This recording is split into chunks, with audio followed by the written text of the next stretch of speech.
අද මම ගෙවත්තේ ඇවිදිනකොට දැක්කේ ඇඹරැල්ල ගහපු රාම් බල්බ් දාලා වගේ. ඉතින් මට හිතුණා ස්වභාවික ලැබුණු දෙයින් රසට ඇඹරැල්ල බීමක් හදාගන්න. ඇඹරැල්ල කියන්නේ හරිම ගුණ පළතුරක්නේ. ඉතින් මට මතක් වුණා රෝහලට ගිය දවසක කියපු කතාවකුත්.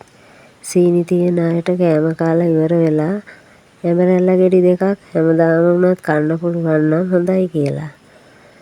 මම හරි ආසාවෙන් ඇඹරැල්ල ටික කඩාගෙන ඇවිත් හොඳින් සෝදා පිරිසිදු කර පොතු ටික ඉවත් කළා.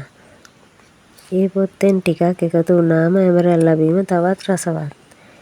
ඒ හින්දා ගෙඩි දෙකක් පොතු සමගම කෑලි කපලා ඇට ඉවත් කර බ්ලෙන්ඩරයට දාගත්තා. ලුණු සීනි සහ වතුර එකතු කරලා හොඳින් බ්ලෙන්ඩ් කරගත්තා.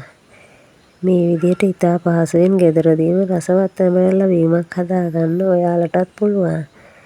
මම නැවතත් අලුත් වීඩියෝවකින් හමු වෙන්නම්. ඔයාලා හැමදෙනාම සතුටින් පරිස්සමින් ඉන්න.